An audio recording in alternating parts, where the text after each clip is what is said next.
She's, how would you describe her, Steve? Thanks for pinning it on me. How would I describe her? Have you ever been to a trailer park?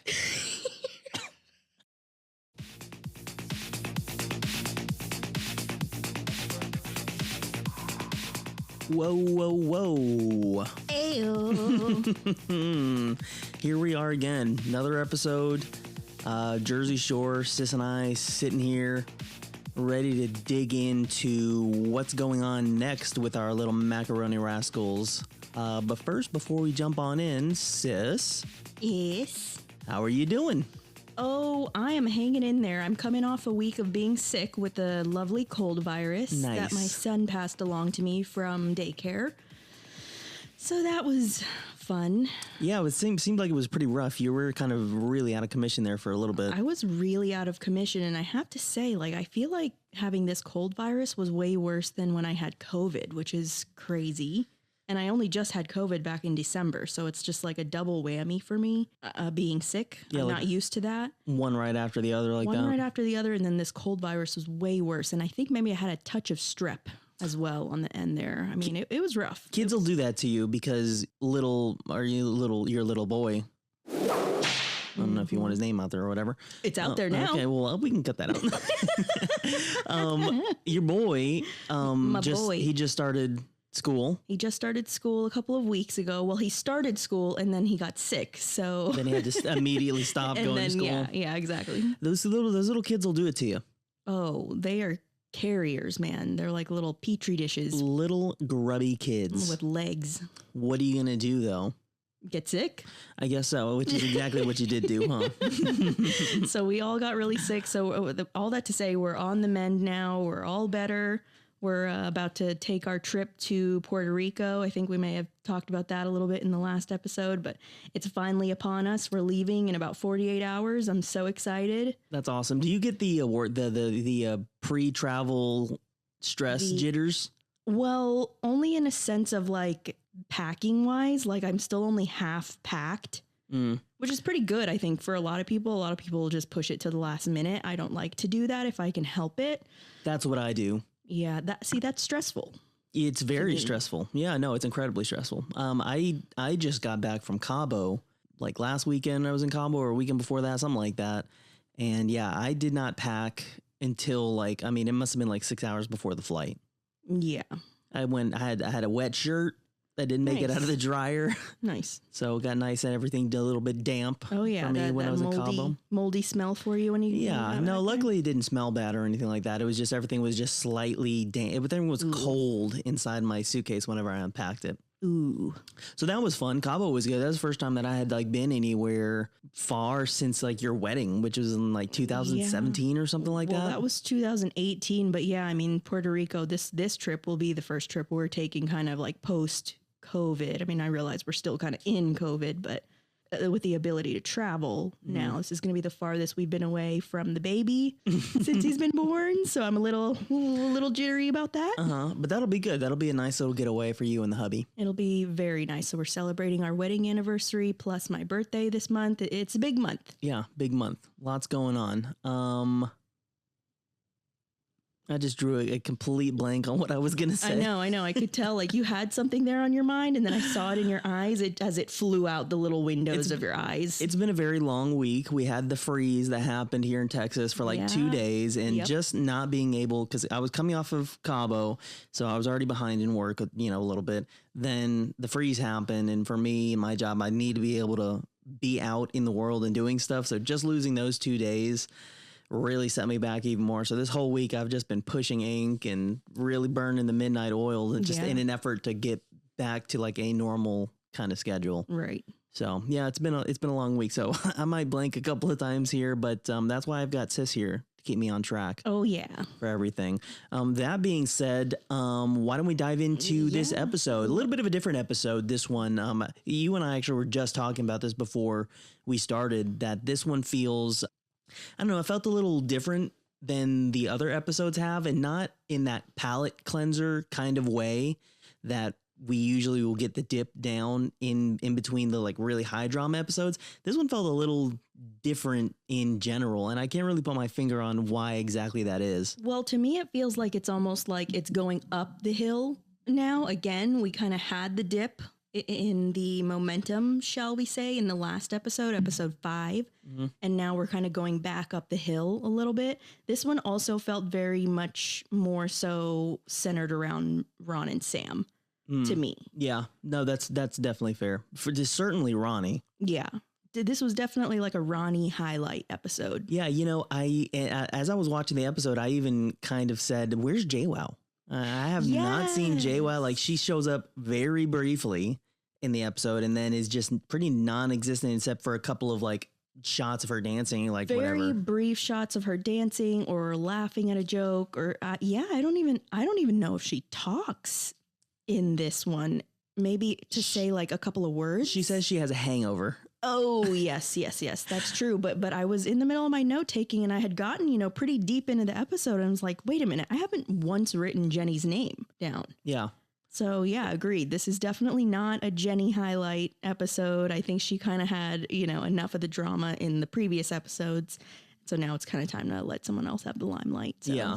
This episode's kind of centered around a couple of different people, but primarily the drama that happens between Ronnie and Sammy. And Sam, and then also I would say Vinnie shows up quite a bit more in this episode. And that's kind of like, that's nice to me because, Vinnie is such a lovable character, person in the cast, It's a kind of a feel good episode, but a lot of this takeaway that I kind of got from it was like, that felt good. There's crazy stuff that happens, but for me, mostly it was nice. It seems like there's a lot of resolve, I guess, happening. That's a good way to put it. In some of their situations, there's things that could potentially blow up into a dumpster fire that doesn't, or that it smooths over pretty quickly is another thing that I kind of noticed, like an overarching thing.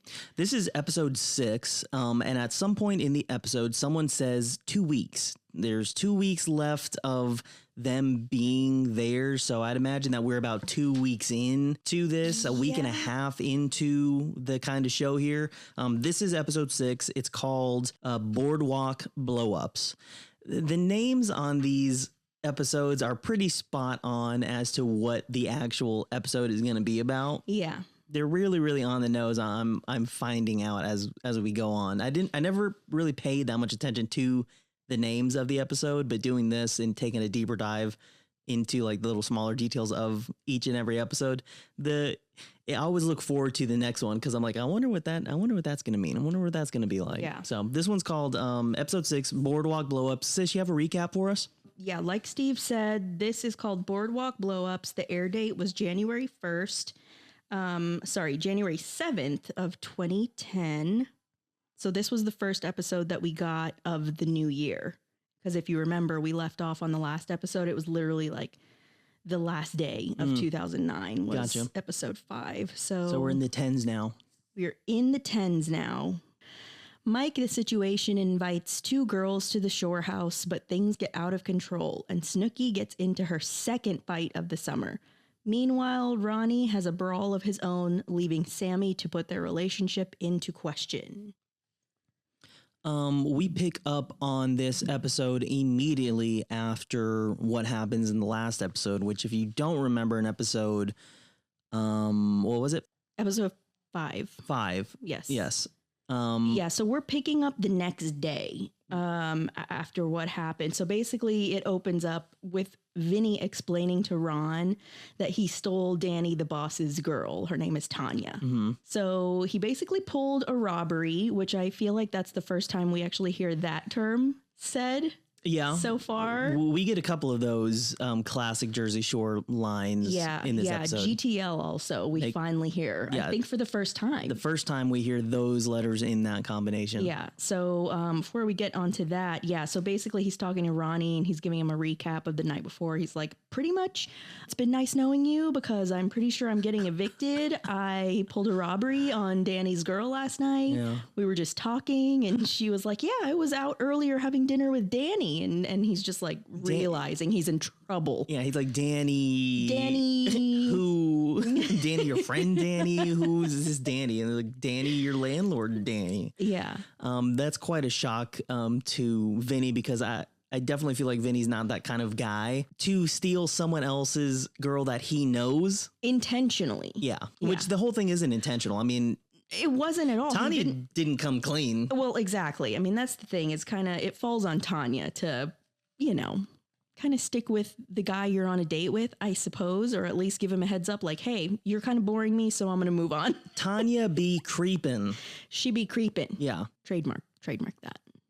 I'm pretty sure that's trademarked to Ronnie. Be creepin'. Oh, be creepin'? You want to trademark that? Tanya be creepin'. TM. You can't say that or you owe us a buck. TM. Right? That's how that works. So yeah, we pick up with Tanya was on a date with Danny.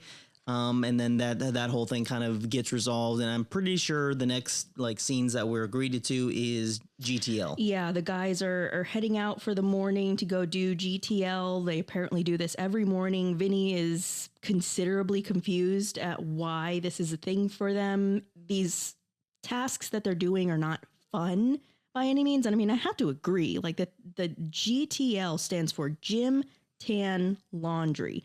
And this is apparently a routine that they keep up with every single morning. I don't know. You tell me, Steve. You're a guy. Does this sound like a routine that is A, feasible to keep up with as a man, and B, fun to keep up with as a human? No. It's work. They're chores, Exactly. I like working out. I'm not like a big workout buff kind of thing guy or whatever. I enjoy working out, but it's just not like a core part of the routine that I have every single day going in there and doing it. So, I mean, I get why these guys are doing it. They've obviously put a lot of work into it. They've been working out for years and years and years. So maybe that's more set in their ways. So, okay, that I can get around. Their bodies are really important to them. It's part of the advertising. So I get that. Tanning, I don't do that. I don't know what that's all about. I don't know how it works. Yeah. I don't know why you would want to tan. When you have the sun outside, why go tan in a bed? Then laundry, another chore. I like doing laundry, but not every day. Well, that's another question that I have is, are we to assume that they don't have washing machine or dryer in the shore house? Is that why they're having to go out to the laundromat every day to do laundry? I thought that. I don't think that they would have the laundry machines in the house because they're going to the laundromat. I mean, surely unless not. The laundromat's just part of the routine. Yeah. And well, my other question too is, and maybe I can answer this for myself if I think ahead to the, seasons that are coming up, but I want to say that at least for now, they're doing their own laundry versus in seasons to come, I'm pretty sure they send their laundry out. They still bring it in, but someone else is doing the actual wash, dry, fold, fluff, steam out, whatever. They get all bougie as time goes on. I mean, good for them. They should. I send our laundry out. Oh, do you really? Well, I send Josh's laundry out. Why? Because he produces so much laundry that it would literally be another full-time job for me keeping up with that guy's laundry on top of my own, on top of the babies. Yeah, that is a lot. See, I've only got me to worry about, and I try to keep my wardrobe pretty basic, so... Yeah, not that big of a deal for me to do. Because when I say I enjoy doing laundry, I do because it doesn't take long to do. You throw it in the wash, you throw it in the dryer, and then you fold it. I mean, it's really 10 minutes of work, something like that. Right. Whereas for us, it's not even just the clothes piece of it either. It's we're washing towels, we're washing linens around here because we have guests who stay here. We're washing burp cloths, bibs. I mean, it's not just the clothes piece of it, and it's constant laundry, man, because when you have a baby, stuff is dirty all the time. pretty much you'll never be clean again when you have a baby. It's quite the morning schedule that the guys have, and they seem to, that's a part of like what they do, kind of a thing. So much so that it's called GTL. They've got a name for it. But to Vinny's point, I mean, they do this as if they are robots. Every single morning, they don't veer from this routine. They're heading over to Simply Sun Tanning and Scrub Board Laundromat. So, I mean, they're dedicated, whatever, I guess it shows. Vinny says that he would rather do basketball, pool, and beach if he had his choice of 3 things to do every day. And Vinny says that because his mom does all of his laundry. That's true. That's true. Which we come to find out a little later just how taken care of this guy is. Yeah. So that statement makes a whole lot more sense once you get to the end of the episode, if you think about thinking back to that kind of moment. Exactly. So anyways, a little later, Vinny is scheduled to go into work, which is super awkward because, as we now know, he has pulled a robbery on Danny, the boss's girl from last night. So he knows that he's going to have to face Danny today. So as soon as he walks in the store, all eyes like shoot over and look at him because they know what happened. Danny has already briefed everyone on the goings on. Danny's doing that cool guy, like, I'm super chill. He's like, leaning back on the counter. Feet are up, like he's balancing and relaxed. Stuff. He greets Vinny smiling. with like, he's like, hey man, how's it going? How'd last night go? Kind of a thing. He does that like that weird like alpha male kind of thing, which is funny to see Danny do because we've never seen him in a situation like that. Yeah. Now he ends up resolving it decently, I think, and he kind of plays that all kind of off towards the end of it, but it is very awkward when Vinny first walks in. Well, of course, Danny's got to have a little fun with him, right? Like he's not intending to be mean or malicious to Vinny, but you know, you gotta nudge him a little bit and give him the what for. You gotta pee on your property. So yeah, he's teasing him a little bit. He's like, you know, can you have your stuff out in an hour? Vinny's like, Vinny's got his head down like a little dog tail between the legs. He's like, yeah, I can. Like, you take the boss's girl, you're going to sleep under the boardwalk. He makes a comment, something like that. Yeah. So Danny ends up being a really good sport about it in the end. And that situation seems to resolve itself pretty quickly. Could have gone south pretty fast. It could have. They build it up to be more of a bigger thing than it actually ends up being, which is great. Right. Because that just makes Danny even that much more cool. Well, again, it's another situation where Danny really could have proven himself to be not the best leader and a really bad boss and an awful landlord.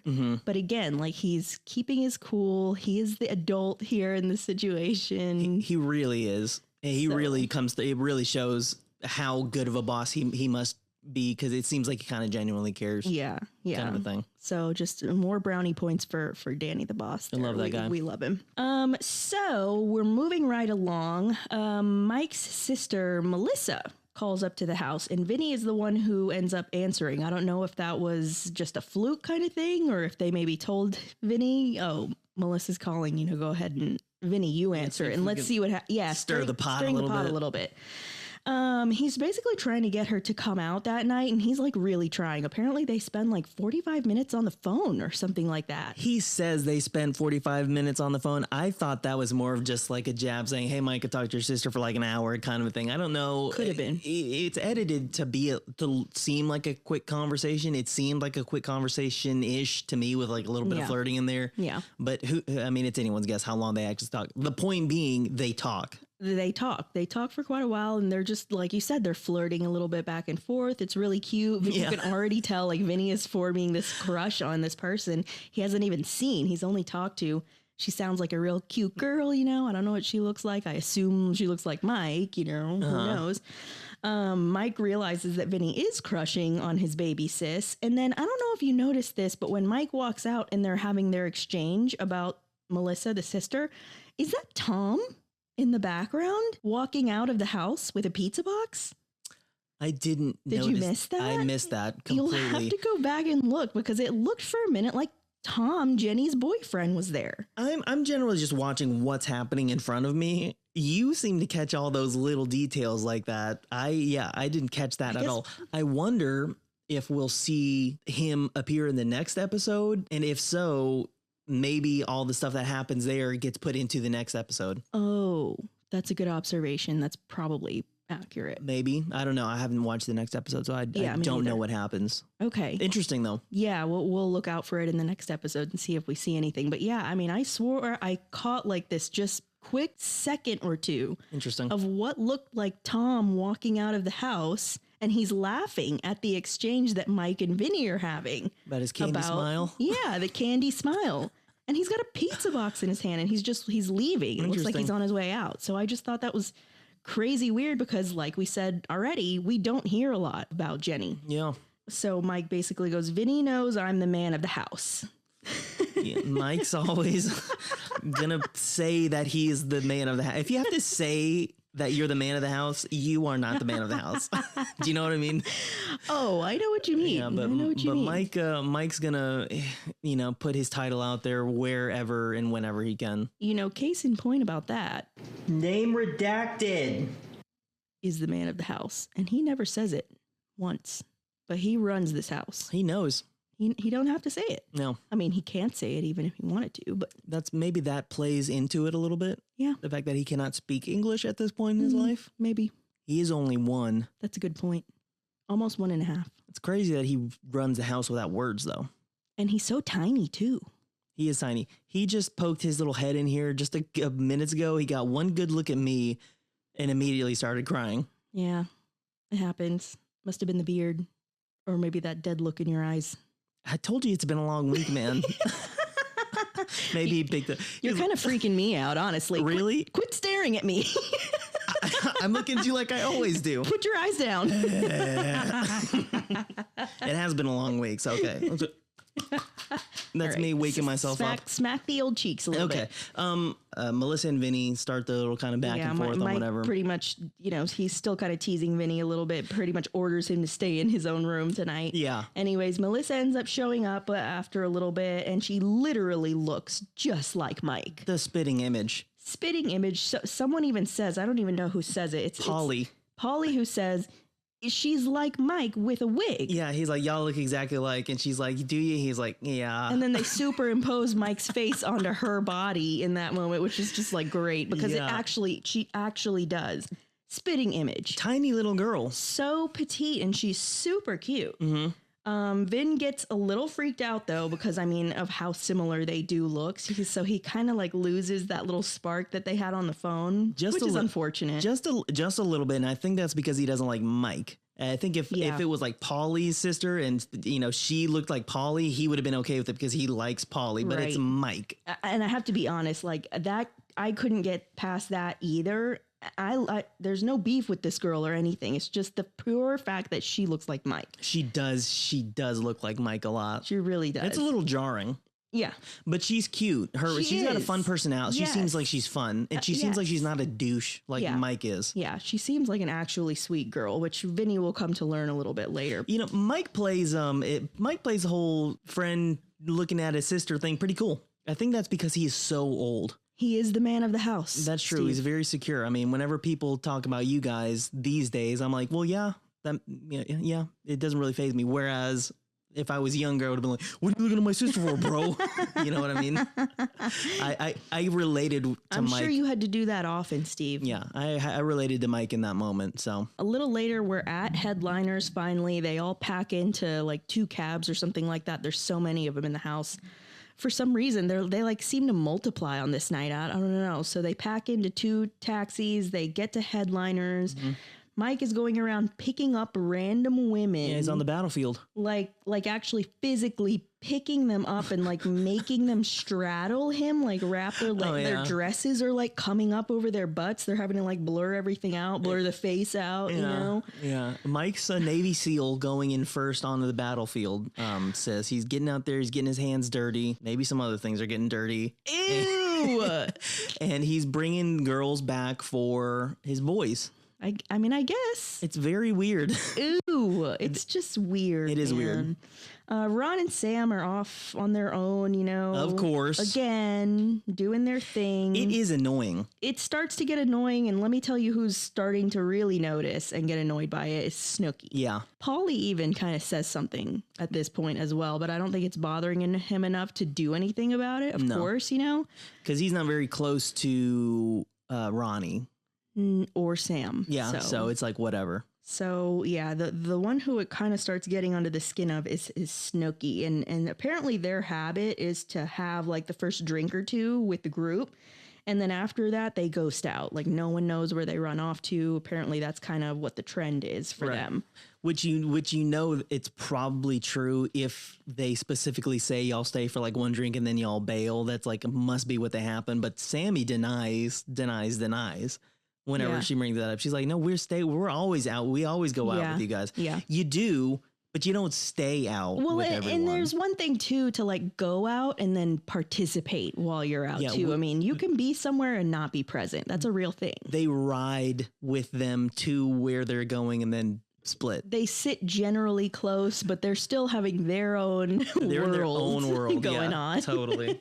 On their side of the bar. So anyways, as the night progresses, the drinks keep flowing. Vinny starts softening up to Melissa again because he realizes that she has a genuine personality. And because Vinny's a good guy, looks isn't everything to Vinny, I feel like. I think they're super cute together. I thought they were too. They're really cute. Mm-hmm. I just can't get past the Mike connection. She looks so similar to Mike. Situation connection. Snooki also at Headliners ends up meeting up with a friend of hers. His name is also Mike, so we'll try not to get them confused because they do kind of have a lot more to do. You want to give him a nickname? What should we name? Well, to me, he looked like a Ronnie lookalike, so I don't think we can call him Ron either. I mean, he had some really baggy jeans on. Baggy jeans? You want to call him Baggy Jeans? He looks so much call him Jeans. like Ron. Yeah, let's call him Jeans. Let's call him Jeans. He's Mike. He's the friend that Snooki meets up with at Headliners, and she's kind of hoping to have a little hookup with him on this night. So they're kind of hanging out, whatever. Cut to Ron and Sam are in the cab heading home, I assume. They're wasted. Yeah. They had to have stayed for more than one or two drinks. Mm-hmm. Because, I mean, they're wasted, or at least Sammy is. At this point. Because I think Ron is more amused with how drunk Sammy is. Well, and she claims not to drink a lot normally, so she's like extra crocked at this point that we're seeing her. She's sitting backwards in the car. She's sitting straight up backwards in the very back of this cab, like facing the other way, and Ron's laughing at her because like he goes, it looks like you're sitting in a baby seat, and like I'll be the first to attest, it's not wrong. Like she actually does kind of look like she's sitting in a baby seat back there, but things are not as they seem. Well, she's making empty threats, kind of back. They're joking, they're teasing each other like back and forth. It's all in good fun, or so Ron thinks.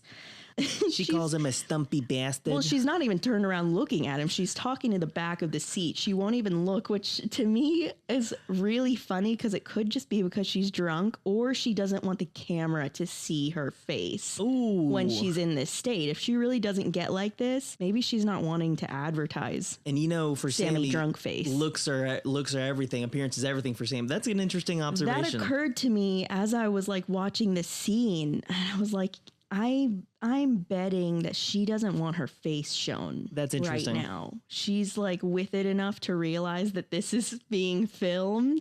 Sis, Ronnie then makes a offhand comment about something that Sammy cannot control. Sammy really has a negative reaction to what Ronnie says. And I want to ask you, is this a really big deal? Because the comment that he makes is about her big toe. Yeah.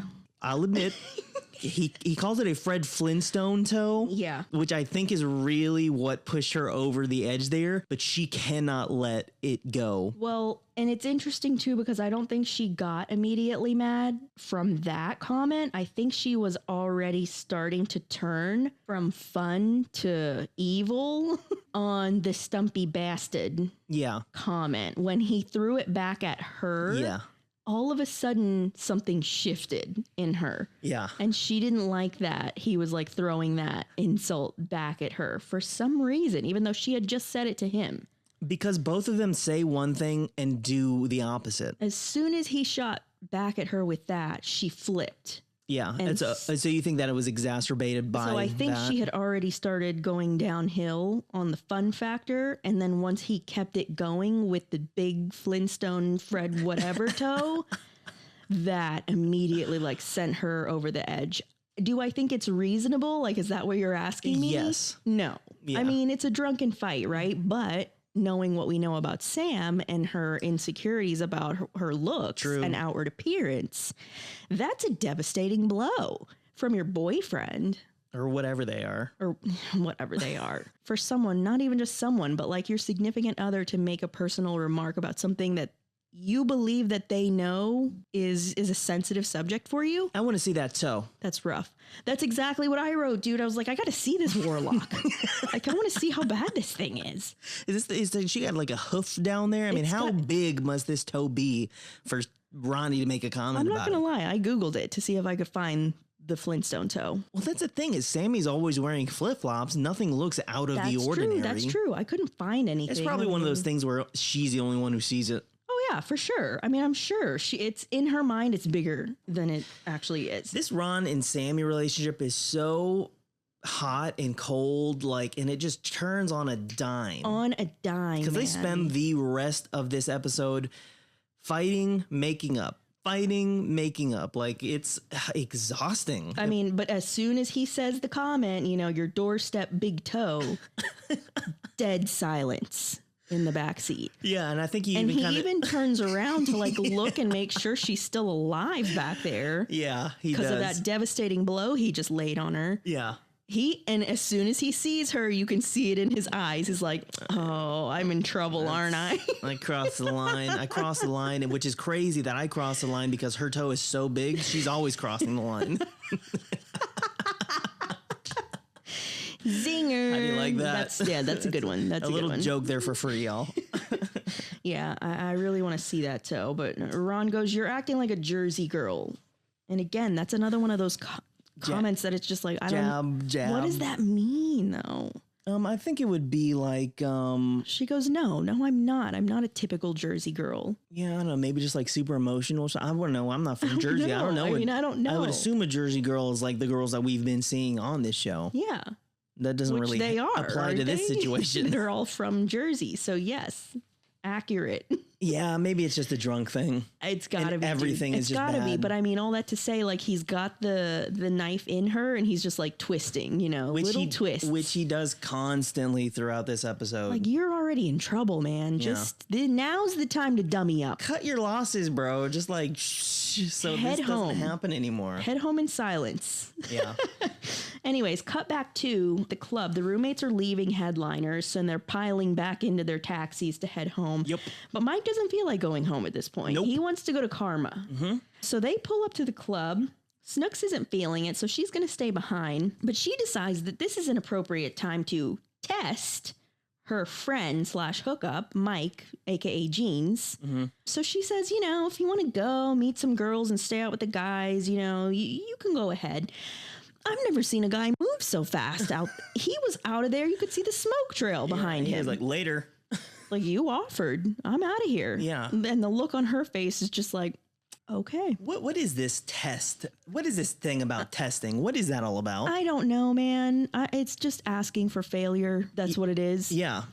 How he didn't even know that there was a test, so he was always going to fail. Don't test a guy. Don't test a guy. You're going to fail. Don't test. Don't test anyone. You said that he could go, and so he did. Exactly. She doesn't give him... Does she give him the option? Does she say, let's go back to the house? Or does she say, you can go out with the guys? No, she never says, you can come back to the house with me, or you can go out with the guys. She just says, hey, if you want to go out with the guys, you can. He was like, dope. It's like, sweet. Cool. See you later. That's exactly what I wanted to do. Truly, I've never seen someone move so fast, and she says as much. Yeah. Interestingly, though, Paulie doesn't stay out with the guys on this night, and he's riding back with Snooki, and he makes a comment. He says, it's so hard to find a good man these days, huh, Snooks? And that's why I date women.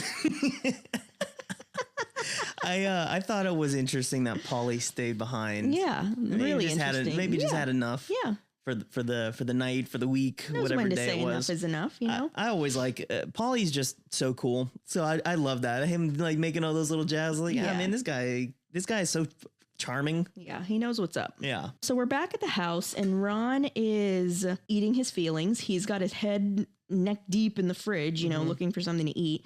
He just ends up throwing a bunch of stuff on the grill. And hot Sam, dogs. Oh, is that what it is? It's hot dogs. It looked like burgers. Or, I don't know. It looked like a bunch of stuff. It was hot dogs. He was just throwing whatever. Hot dogs is an interesting meal to eat that late at night because hot dogs take effort, you know? If you're throwing something on the grill, that's effort. How do you feel about hot dogs, sis? You a hot dog person? I don't mind a hot dog. I don't like hot dogs unless they are at a baseball game. Right. Or from one of those guys that work in front of the Home Depot. Oh, yeah. With those little steel carts that they have. Yeah. Those guys make a good dog. Yeah.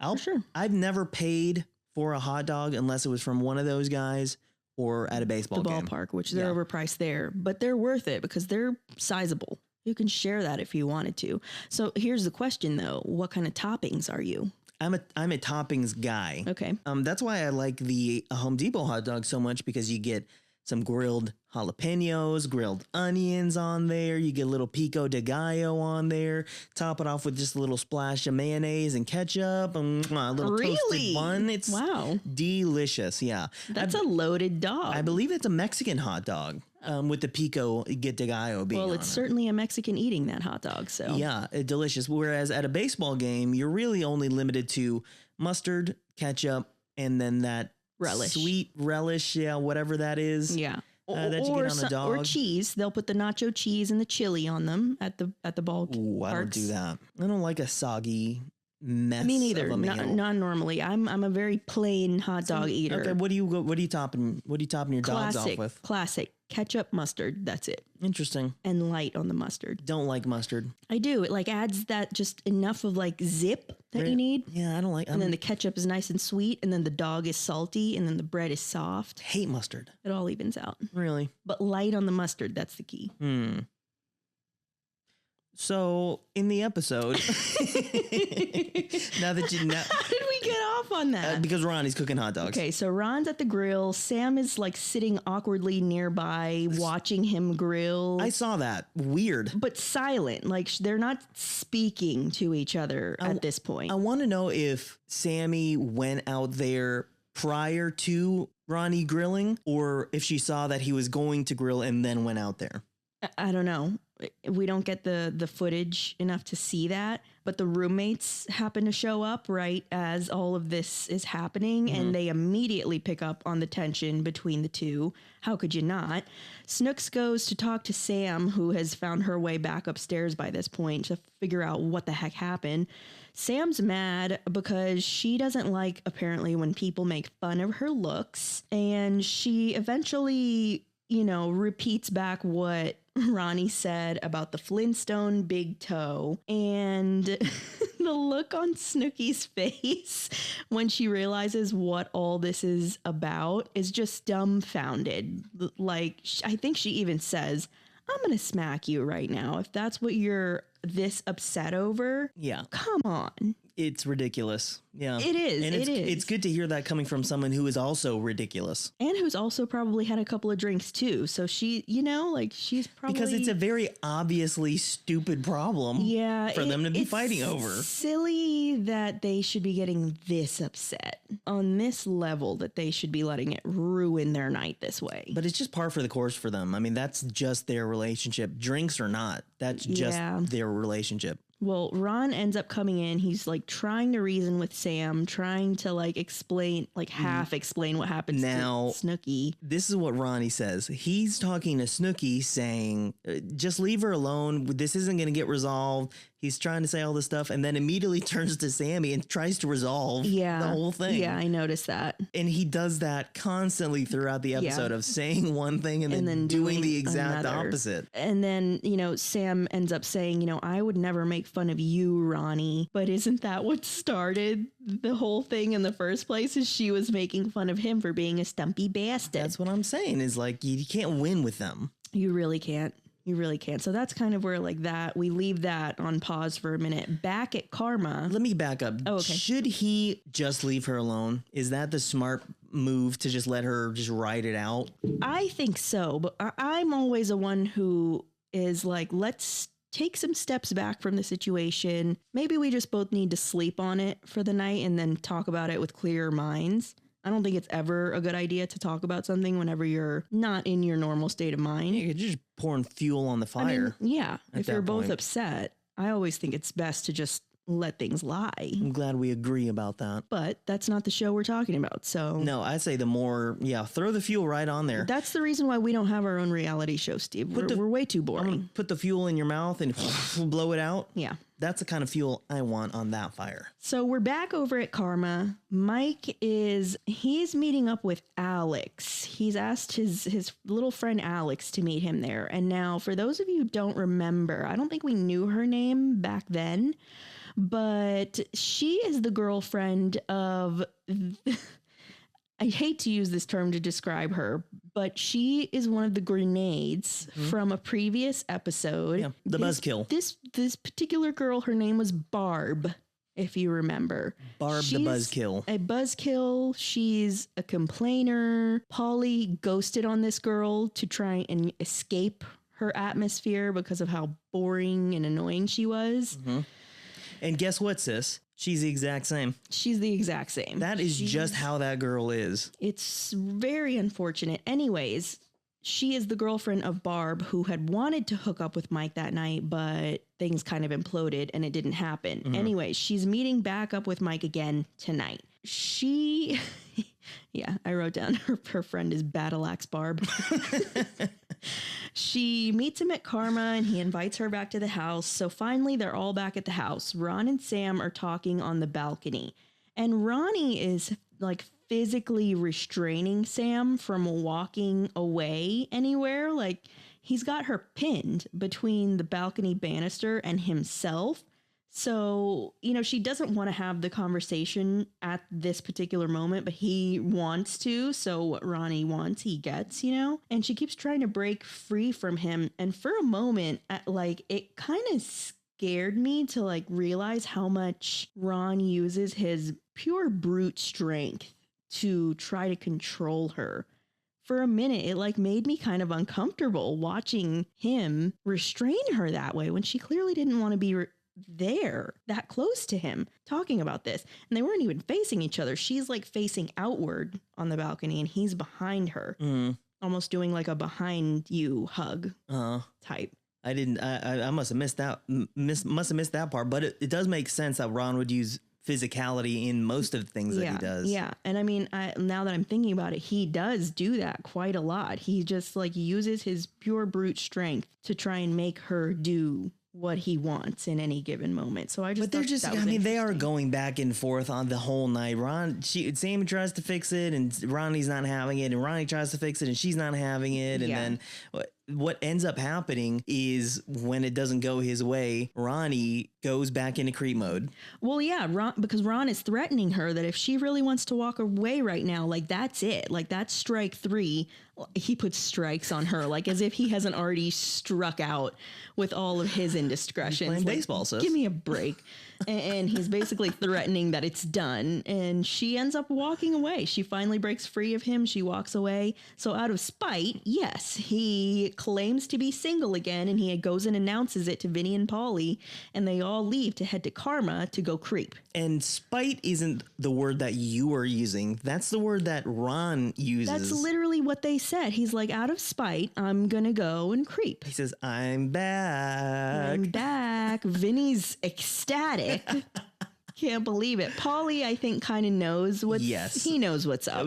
Polly ain't buying it. He's happy, but he kind of knows that this isn't for real. Yeah, no, at all. Because you can even see, because Ronnie ends up, he's venting to Polly as they're walking out to go get girls or whatever. Yeah. And you can just see it on Polly. Polly's just kind of going through the motions. Yeah, kind of saying that thing. But you can tell Polly knows exactly what's going to happen, which happens. Yeah. I mean, this whole time, too, Ronnie looks freaking scary, man. He's hulked out in this. He's even puffed up on his chest and his biceps and all that. He looks physically bigger. He's pumped as he's walking. I mean, he's raging. Angry. Yeah, he's raging for sure. Sam eventually goes downstairs to she's cooled off a little bit. She's ready to find Ron and see if she can try and mend things at all. Asks Snooky where Ron went, and I think it's actually Melissa who breaks the news to her that they left to go to Karma. And Sam goes, you know what? Guys are all the same. I put money on it. He went out to creep and he's bringing a girl home. Of course, the girls are like, no, he's not. He's just going to blow off some steam or whatever. He's not. Sam, that's it. Like, that's in her mind. It's done. Yeah. He's already cheated. He's already cheated. Yeah. She'll like carry that for like hours and hours and hours. Yeah. But it doesn't end up happening. It doesn't end up happening. Ronnie makes it like halfway down the boardwalk before he turns right back around. Well, they get to the club and Ron's just not into it. And Paulie essentially sends him back home to make up with Sam. He's like, I know you want to go back home. I know you're not into this right now. Just go back home. You know you're going to go make up with her. Just go because you're being a buzzkill now, So, dude. Well, yeah, I thought that was kind of cool of Paulie to essentially send Ron back home. Because Paulie is just the man. Yeah. Well, he's there to have a good time too. So if you're going to like bring down my good time, like you just need to go. You got to go. So Ron gets home. He goes up to apologize to Sam. Sam's in bed. You know, she's got her big comforter over her head. I feel like that's like her little safety cocoon. She always resorts back to her bed underneath that big cover. Back when Sammy is talking to the girls about Ronnie going back, did you see what Sammy was holding? No. A gigantic wad of hair. Oh. Yeah. I missed that. Usually I'm the one who catches that. I saw it. Clip-ins. I'm going to go with the little clip-in version, not a time, because she's holding like the wad of hair full of hair in her hand. Yeah. And you can see some like the little line or whatever on the top of it. That is hilarious. Yeah. White knuckling this fistful of hair. No, I missed that completely. That's great that you caught it though. The rest of the guys end up making it back to the house from Karma. Snooki's guy, Mike, aka Jeans, is with them like a lame-o, shows back up to the house. Yeah. And he's gushing over Vinnie, Paulie, and Mike. Yeah. Snooki is just over him. She's like, why don't you just marry them then? He's like, yeah, these guys are cool. These are my boys. Like, man, I just love them so much. He's had the time of his life hanging out with these guys. Yeah, totally. I know that feeling. I've hung out with a group of people, like guys that I haven't hung out with before. Yeah. And it just have like the time of our lives, like out there and be like, I could do this for the rest of my life kind of a thing. So I know exactly like what that guy was on, like Cloud 9. Cloud 9 coming back, wants to share it with Snooki, like how good of a time he had, and she's just pissed at him because for choosing them over her. He failed the test. He failed the test. So that's it. She's over it. She's trying to like avoid him, kick him out, whatever. Like she wants nothing to do with him. Alex shows up, Mike's girl who he invited over to the house, but she shows up with two what? Bodyguards. Their words, not ours. One of them is Barb herself in the flesh. Barb makes a re-entrance back into this episode. So there's one grenade who's Barb, and there's one grenade launcher. People, listen, this is not us speaking, but this grenade launcher that Mike is describing is a larger gal. She's a plus size gal. She's how would you describe her? See, thanks for pinning it on me. How would I describe her? Have you ever been to a trailer park?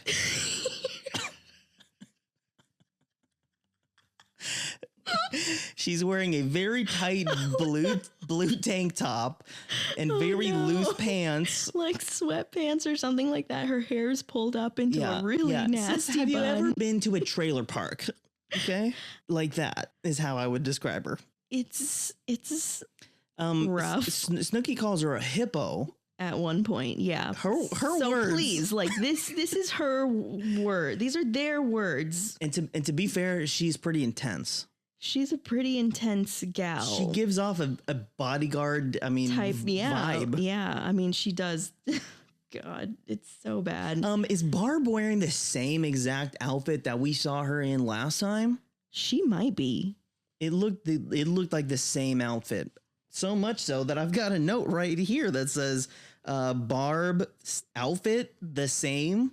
Possibly, dude. I don't know. I feel like Barb's only got that one outfit. Yeah, I mean, she's got one look. Nothing else is good enough for her. I mean, it's buzzkill look is what it is. She's all red and drunk. Yeah, it's bad. Mike is telling Paulie what's up, with with the situation that he's currently in, because he did not invite these other two girls over. It was only supposed to just be Alex, the one he wants to hook up with. She shows up with these other two girls. He's telling Polly what's going on. Polly knows better than to be a grenade handler for Mike. I'm not jumping on that at this point. So he doesn't even go into the battlefield. No, he's not offering himself up at all. Snooki is actually the one who ends up stepping up to kick them out. She doesn't step up. She is asked to kick the fat one out by Mike. Yeah. Well, yeah. I feel like she kind of half offers herself up to go. She's like, yeah, I'll kick people out of my house. I don't want them here anyways. She kicks everyone out instead of just the two girls is the problem. Yeah. That happens with that. That devolves into this whole gigantic mess. Well, yeah, she ends up kicking them out. They get pissed on their way out. You know, they're calling her a nasty ass bitch. Yeah. She hears that, and of course that's not okay. So she goes after them. Drinks start flying in each other's faces. The girls are on each other by this point. There's like smacking and grabbing and clawing, and drinks are being thrown. Yeah, and there's holding of the fight back. The guys are trying to pull these girls apart. They're having a time like holding them apart. Did you notice that Ron grabbed the grenade launcher in a headlock at one point? Straight up grabs this girl, this woman, in a headlock, Steve. I had to go back and rewind it to make sure I was seeing it right. Because at first I thought maybe it was like a security, you know, one of their security staff jumping in. No, it's Ron. And he had this woman in a headlock. Her shirt is up over her head because of how he's got her in a headlock. It's wild. I did not see that. Wow, really? Go back. It's worth going back to watch this, Steve. I might need to YouTube that. She seems like the kind of girl who could survive a headlock, though. Oh, she was more than fine. She was taking it like a champ. Yeah, she was about to pick him up and start punching. She was like almost bigger than Ron, but I mean, this is like one point where I'm kind of glad that he's as strong as he is, because she was... she was charging, as Snooki puts it, like a hippo. It's an intense fight. It's an intense fight. The grenades got a couple of good smacks in, but really only because someone was holding Snooki still for them. Yeah. Someone had grabbed Snooki and was holding her still so the girls could get shots in, not intentionally. Yeah, at one point, Polly's like, somebody needs to teach Snooki how to do karate or duck. Because someone ends up getting a couple of good shots into Snooki, who already has a banged up face from the 2 nights prior when she got hit. That's crazy that the person who's gotten in the most fights is Snooki. Yeah. You'd think it would have been the boys. So the cops in a garbage truck shows up to clean out. Mm-hmm. And in the aftermath, there's some random girl there in a towel. Did you see that? No, I'm missing all of this stuff. Yeah, there's some girl on the porch there who like had heard the scuffle and like came out to see what was going on, I assume. What I did see is Alex get arrested. Yes. She ends up getting arrested because I think she was drunk while all of this was happening. I think they cut quickly to a scene of her. She's sitting on some steps and she's like falling over. Really? Yeah, I think she was pretty wasted. Yeah, I was wondering. I was like, if anyone should have been arrested, it would have been the launcher. Other girls, but I think they ran. I mean, I just got headlocked. I gotta get out of here. One of them ran and the other one tried to keep up. Stevie! Maybe I'll cut that bit out. Anyways, yeah, Snooki at this point is just pissed at Mike for bringing back trashy girls. And because she got hit in the face again, she's so mad. She starts beating Mike up with an inflatable hammer. Yeah. And every time it makes contact on Mike, it squeaks. Which is the best. The best. Yeah, he ends up like picking her up. He has to pick her up to like get her to stop. But it's like super funny because she's continuing to hit him in the butt. And then it all ends up working. It all ends up being they end up in a dog pile and they're all joking. So it seems like all's well. Yeah, that ends well. Which is a good way to end. That could have ended with just everyone being pissed out, all night. So that goes to show just how close closer. Everyone's kind of getting to each other. That now this kind of stuff is to be expected, and now it's kind of just let the water roll off the duck's back. Exactly. Man, that took me forever to say. Yeah. I don't know what's going on there. You good there? You need a sip of water? I got it out in the end. All right. I'm fine. All right. Water's way over there. I'm gonna make all this noise if I get it. It's fine. You need some help? No, I'm fine. We can cut all this out. This is the part where I drink water.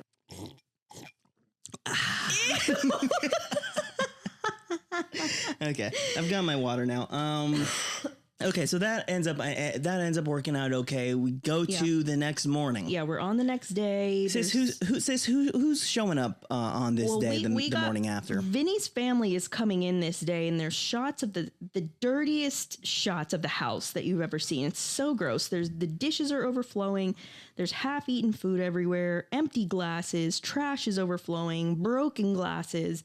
So Vinnie knows his family is showing up shortly, you have to assume. And he's got to clean up for his family. I'm sure I can only imagine the smell in this house at musty. This point. Visiting this day, so he's got to clean up. Jenny is worse for the wear. This is like briefly we see Jenny and she's super hungover. And I've just got to say, there's nothing worse than having to act normal and participate in normal social encounters than having to do it hungover.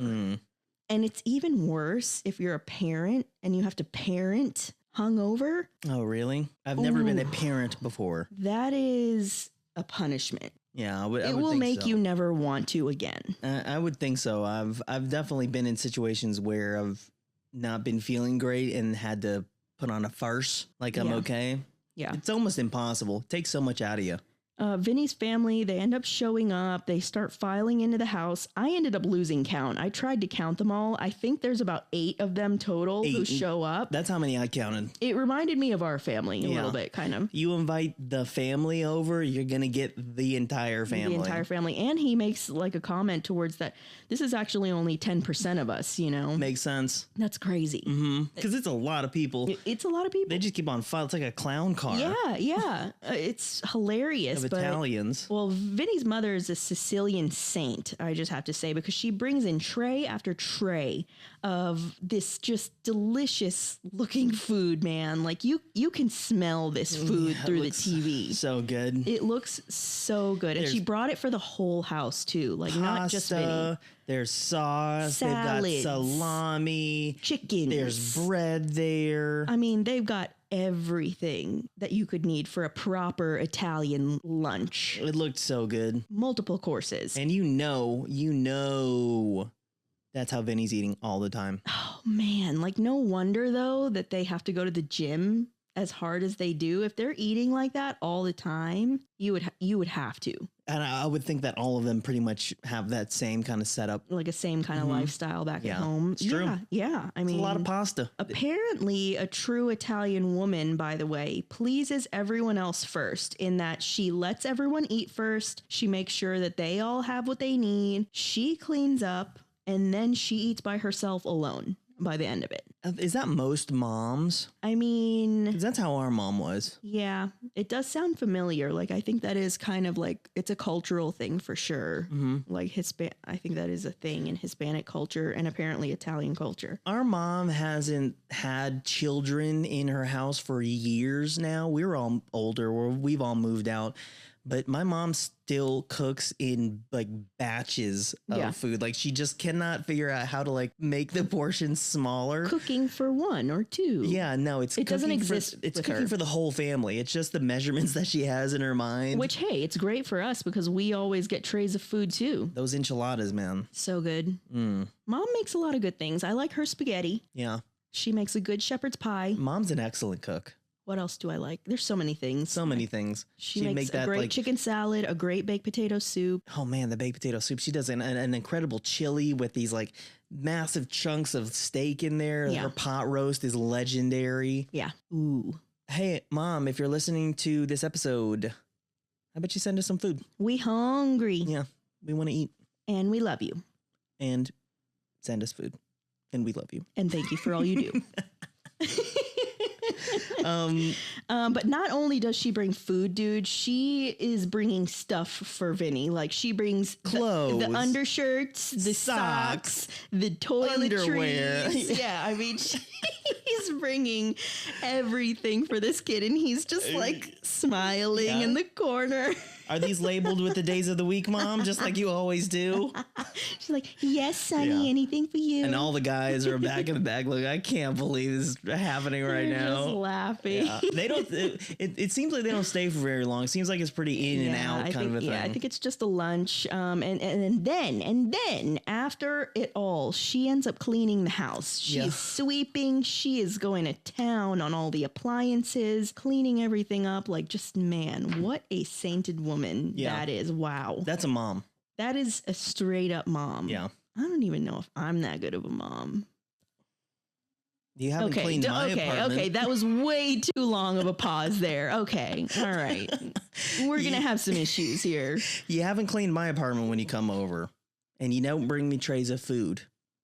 Okay. Although I will say, your snack inventory here at the house is pretty top notch. You got to come to me for the love. I can't come to you. That's true. I ain't your mama. That's true. Sis, you treat us very, very well. I want you to know that. And I want everyone else to know that here. I got a great big sis here. Okay, so that night at Beachcombers, everyone's at the bar. Polly's sitting next to this annoying old guy who keeps antagonizing them about like nothing, like where they're from. Yeah. I don't know what this guy's problem is. I think he was just jealous. I mean, he's obviously saw the cameras around and like wants to have his 15 minutes of fame. I think he was like, I want to be Polly, but I can't because I don't have any hair. So I'm just going to stoke this fire a little bit. He's looking for trouble. He's for sure looking for trouble. Polly tells him to pretty much like buzz off, like leave me alone. Like I'm done with this conversation. It's over. Like just do your thing. I'm going to do mine over here. Mm-hmm. Eventually we do see them on opposite ends of the bar. So I have to assume someone made a move to get away from him or he moved on his own. Yeah. Because they are sitting on opposite ends of the bar. And I think that kind of helps things, at least temporarily. Yeah. Not blow up. Yeah. It certainly delays the inevitable. Yeah. Right. Maybe helps is the wrong word, but delays is better. This guy is hammered too. Like he's acting super dopey. I don't know. Yeah. Real charmer. He's on a different level. Anyways, Sam and Ron are off doing their own thing again. Snooks decides to say something to them this time because she's had enough of them excluding themselves, I guess, from the group. But she claims that she's speaking on behalf of the house and that they need to have a family meeting about this situation. I think Snooks needs to be cut off at this point, but what do you think? Don't loop everyone else into, you can't just blanket statement say, we all think this. We don't all know that they don't all think this. Like now you're setting us all up for a fight with people who will constantly fight and who are not going to forget what she said. I'm sure maybe it was something that she had quickly talked about with Jenny and maybe had a brief conversation with Polly. Oh, I'm sure that it's true. And then that's it. But don't say it. You can't say that. Yeah. You got to speak for yourself. Exactly. She was trying to like cushion the blow a little bit by putting the house around her. Little deflecting. A little bit. I think she does need to be cut off, though. I think she's saying this probably a couple of drinks in. She's brave. She's getting brave. Yeah. So Mike and Polly end up heading back to the house to start calling up some girls. I guess Beachcombers was pretty dead that night. They weren't having any luck with the ladies. A little bit later, Sam and Ron end up leaving the bar too. And as soon as they walk outside, that idiot shows back up again and apparently has some unresolved issues with people who are from Manhattan and or Brooklyn, apparently. What are you guys from Manhattan? Are you from Brooklyn? Yeah. Like, what? You need to go back to where you came from. Just like, what are you talking about? I don't know you. Go away. Like, what are there like territory issues down there? I mean, here in Texas, everything's so spread apart. If you're from like wherever, like I'm not gonna. Who cares? I'm not gonna call you out for it. Go to the bar and have more drinks or something. He's looking for trouble. And he finds it. He's taunting Sam and Ron the whole time that they're walking. They're trying to do their best to ignore this guy, not look at him, not antagonize the situation. But Sam starts antagonizing the situation, and Ron is trying to get her to shut up, and she won't. And like, let's just call it what it is. Like everyone wants to fight the big guy. Yeah. You know, like when you get a little brave, I'm not a guy. This doesn't apply to me. Maybe you can speak more to this, but like, isn't that a thing? Like you kind of, everyone wants their shot at the big guy in the room. Yeah, everyone wants to be the best, you know, and the big, strong guy's generally going to be pretty high up on the totem pole there. Ronnie does a pretty good job of just trying to let it lie. Yeah. You know, the whole thing. Sammy is the one who really makes the situation worse. She's at one the point, one. yeah, at one point she makes a comment and the guy was like, what? And she was like, I don't repeat myself. And the guy was like, what? And she's like, I said I don't repeat myself. I just repeated. I thought that was great. Yeah, that's really good.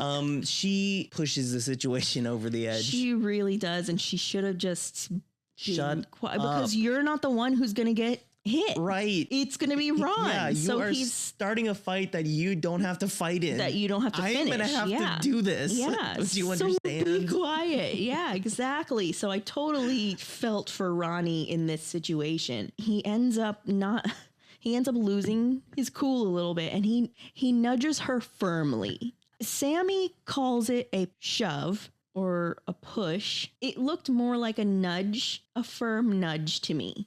Yeah. It didn't look like he was trying to hurt her, basically, is what I'm trying to say, because this ends up being like a point of contention for them for the rest of this night and possibly into the next couple of episodes. She claims to be traumatized because he put his hands on her. It wasn't. He nudged her with an elbow almost. Like it wasn't even his hands. I was like, will you shut up? Kind of a thing. He's trying to get her to be quiet and stop antagonizing this guy so that they can just get home in one piece. Right. That's reasonable, I thought. Yeah. She takes that as that's a personal attack on me. It's assault. And she starts walking ahead because now she's pissed at Ron. But the idiot guy and his girlfriend start saying domestic abuse, like yelling at them. Ron gets pissed at that because now he's being portrayed in a way that is not true. Yeah. So yeah, Sam's walking ahead. Ron is basically like left behind to fend for himself with these two nut jobs. And the idiot girl starts coming at Ronnie for some reason. Like she starts trying to like situate herself in between Ronnie and her idiot boyfriend.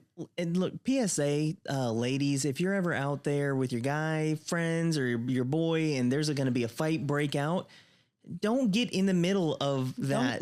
Don't get involved. It's going to make the situation worse. And you're going to get hit in the face like Snooki did. And you can tell, like, Ronnie is not wanting to get anywhere close to her. He's trying to stay away. He's doing a pretty good job from her. He's so far away from the main guy who's trying to attack him that the bald guy, he takes a swing.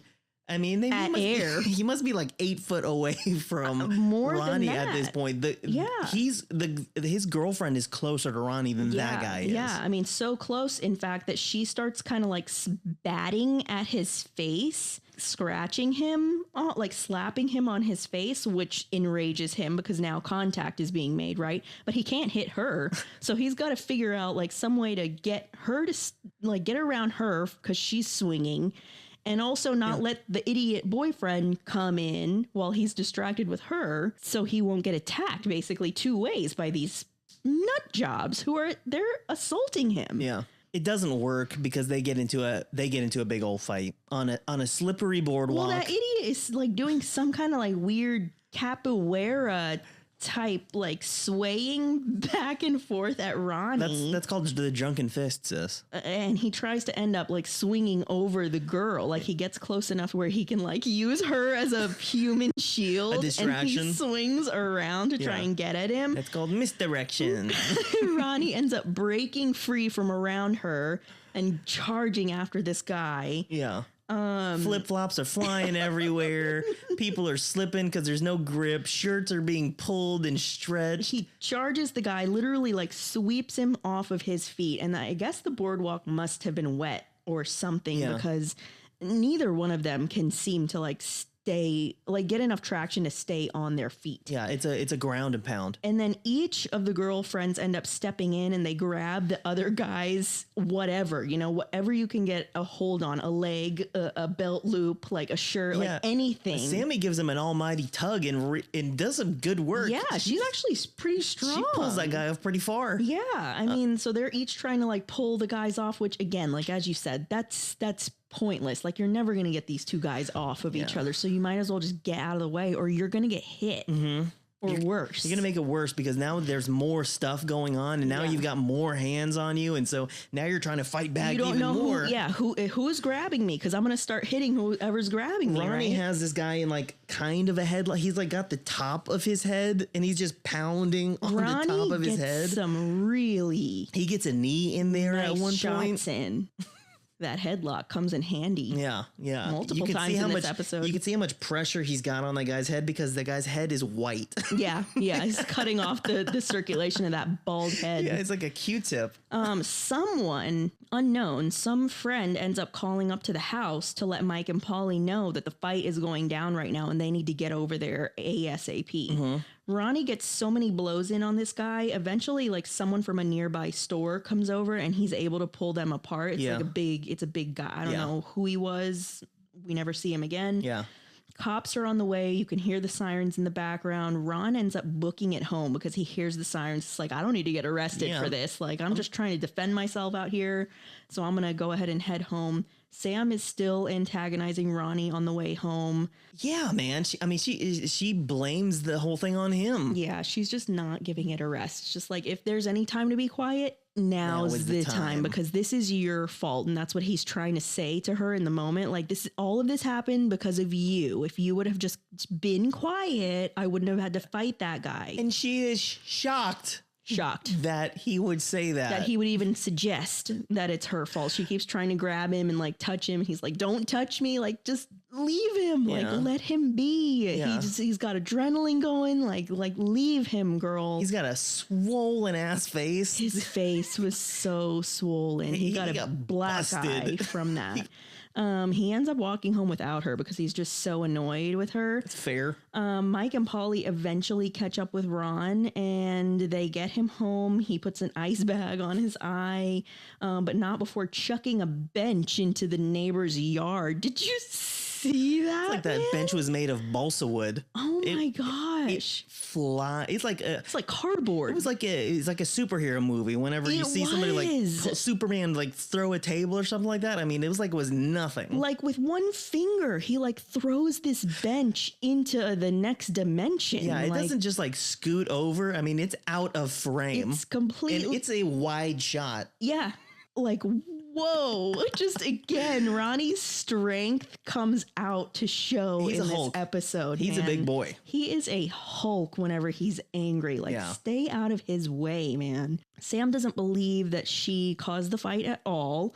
Somehow she becomes the victim in all of this. Ronnie goes up to talk to her. His ice bag is like melting all over his arm. It's like dripping everywhere. He's radiating so much heat that he can't keep that frozen long enough. He's melting his own ice. And, he ends up apologizing and hugging Sammy and taking the blame for the whole night. And that's essentially where the episode ends. Sammy really does suck in this episode a whole lot.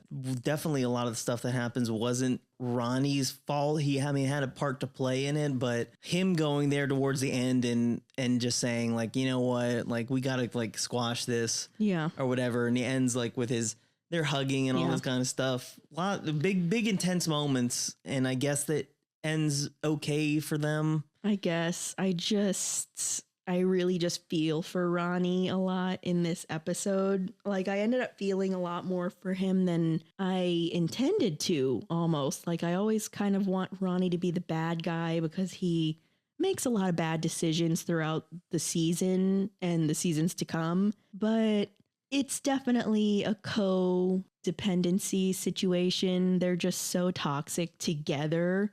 and manipulative together. Yeah. They're just so unhealthy.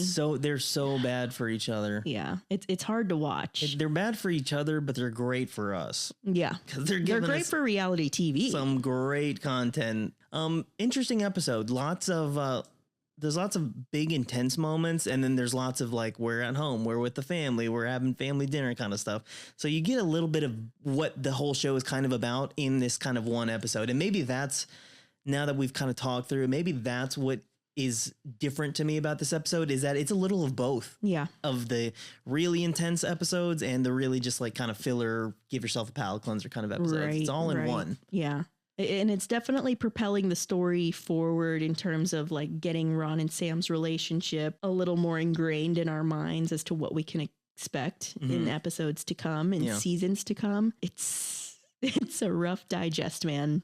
It's a lot. It becomes much easier to see. Weird sound made by Sis. Exactly what's going wrong. What was that? You're not going to get past that one, and we're leaving it in the episode as well. No, you take that out. All right, fine. Take it out. Where were we? I don't know. Well, I guess we should wrap the episode up. Yeah, we can wrap it up. Don't forget, guys, if you want to watch these episodes along with us, please feel free to do so either before you come and listen to the show, either after you come and listen to the show.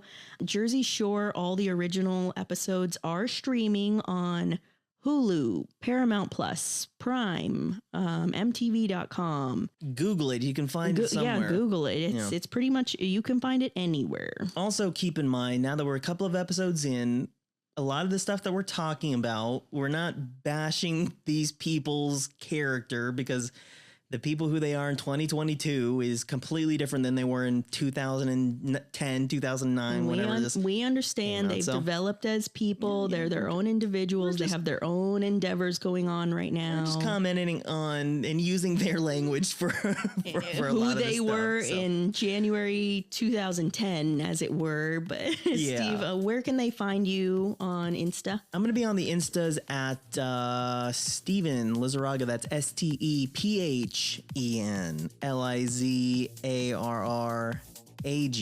Sis, where can they find you at? That's a long one. You're going to find me at Christy.A.Bryan, Christy with the Y, Brian with a Y. And also don't forget to follow the podcast Insta at Macaroni Rascals Podcast. That's right. That's going to do it for us on this episode. We will see you guys next week for another stellar episode of the Macaroni Rascals Podcast. Thanks for tuning in. I can't wait. Bye. Bye.